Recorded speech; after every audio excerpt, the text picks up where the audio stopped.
Hi there, my name is Jim Townsend. My website is at townsend.b. You can email me at jim@townsend.b. I have some other websites at gentiledefenseleague.com, gentiledefenseleague.net, and gentiledefenseleague.org. Gentiledefenseleague.net is the website that I put up for this book that I wrote. Okay, this book is called Without Prejudice, and this book is a detailed account of how the New World Order actually works and what it's doing in order to bring about a system of global slavery. I have another book. It's called Freedom Canada. Now, this was the first book that I wrote whenever I was president of the Alberta Party, and I first got an inkling of how things were really run in Canada. I just want to back up for a moment and talk about this New World Order. It's not a New World Order. It's the same old friggin' old world order that's been molesting the human race for millennia now. Hundreds of millions, billions of people have died over religious wars while these people try to bring in a system of slavery. So let me state my underlying premise in all of this. You see, bankers wish to rule the world. Well, bankers don't have any more money or resources than anybody else. In fact, they have less because they're lazy buggers, they're thieves, they're liars. All banking is fraud, and that's all that's going on in the world. You see, here's the thing, is we're taught all sorts of things like, oh, money is a medium of exchange and all this other sort of nonsense. Well, it's not. Real money is not a medium of exchange. Real money. What is money? Money comes from the Latin term moneta, means to mint. If it is not gold or silver or copper coin, it's not money. That's all there is to it. You see, a banker does one thing. He takes ink and he splashes it on paper. He'll call it currency, and that currency is supposed to be a bond. If you take a look at the original bearer bonds, which was what they called a dollar bill, the original bearer bond had written on it, pay bearer on demand $1. So it's obvious that the bill wasn't a dollar. Well, what is a dollar? Turns out a dollar is only ever one thing. A dollar is 371.25 grains of fine silver. Now, if I can convince you that a dollar is something else, then it's very easy for me to exchange your dollar of silver for my phony dollar. And that's all that bankers do. They take pieces of paper, they print money, they print bonds or stocks or debentures, derivatives. It's all just paper, and it's all a confidence game. And the way that these people work is, see, bankers are able to finance things because they kite checks, they commit fraud, they commit counterfeit. The Federal Reserve notes, the Bank of Canada notes, are simply counterfeit. They're not real money. These people can come in and put ink to paper and they can buy up whatever they want, and eventually the paper money inflates to the point that it's of no use to anybody, and the system crashes, but the people that printed the counterfeit still retain everything while everybody else loses all their property in their lives. So a long time ago, these people came up with a plan. And this plan is called the Fabian strategy of force, religion, and legislation. And here's how it works. Okay, bankers, they go into a country and they smash it with force.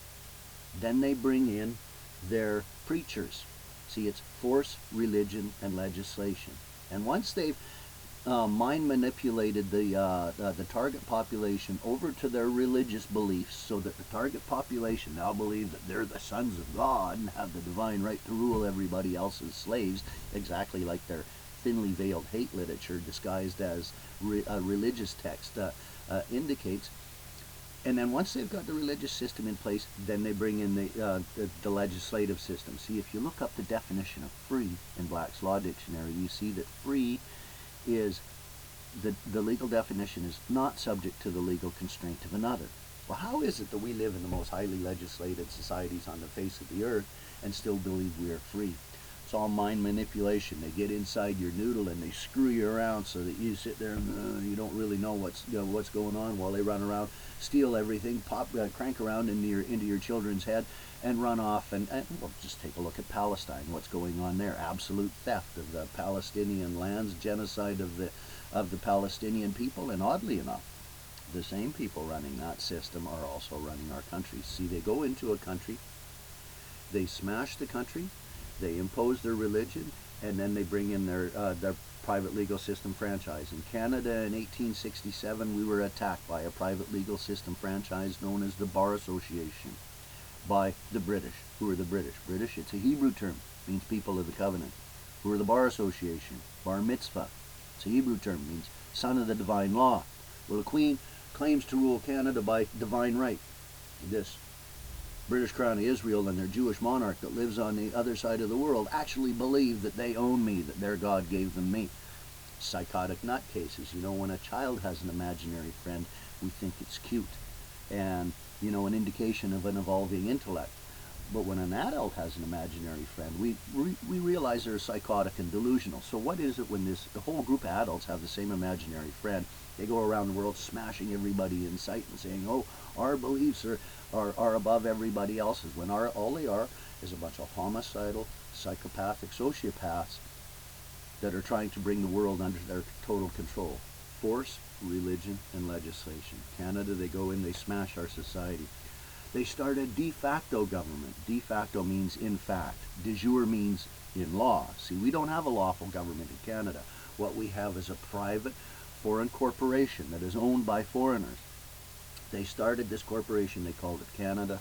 They wrote a corporate constitution called the British North America Act, which they try to pass over on the Canadian state as our constitution. We never wrote it. It's a pile of crap brought in by this bar association that is trying to take over our country. So what do? Once they institute a government, then they institute courts. Now you have the criminals with their own courts, and they attack you in the courts under color and guise of law. Look at the preamble of this so-called Canadian Constitution here, recognizing the supremacy of God and the rule of law. Well, I'm sorry, Canada. I don't recognize the supremacy of your retarded fairy tales. I've read your Bible. It's hokey. It's bullshit, man. Why is it the rational people that you can't bullshit on any other subject, read this Bible, which is so contradictory, and yet they believe it's the absolute truth?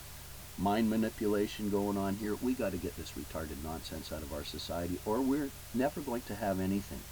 This coming Armageddon coming to my country, I'm not going to stand for it. I'll have my mouth open and shouting the whole way and saying, look, this is all garbage. Until we Canadians get together and form our own lawful governments, until we form our own lawful courts, we will never have justice in courts, because these courts that these British have designed, justice is blindfolded, like they got justice sitting blindfolded on the outside of the court steps. Now you think about that. You don't give justice scales and a sword and then blindfold her so she can't see. We need to take this filthy lawyer rag off the eyes of justice. We need to institute a de jure government in this country. We need to institute lawful courts, because all we are is under attack by a private legal system franchise. North America has 75% of the world's lawyers and 25% of the world's incarcerated prisoners. In Canada and the United States, the largest industries are now the incarceration industries, or what they call the corrections industries.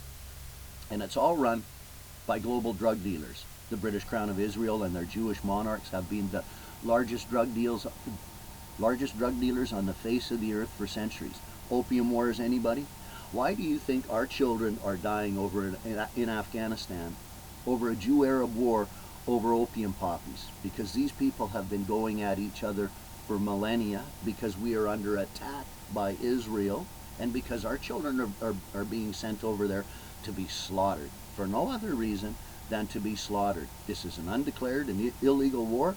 Canada, where's your friggin' brains, man? That's all I got to say, is where's your friggin' brains? Start thinking this thing through. These people don't have any rights to go to Ottawa and just control your life. That's absolute friggin' nonsense. Read a book. Actually, read my book. Go over to the GentileDefenseLeague.net and read in intimate detail how this system works before it's too late. Peace, man. I love y'all. I don't want to see what's coming down the tubes, but I can tell you right now, you're not going to be wanting to stand on the wrong side of the fence. Take care, y'all.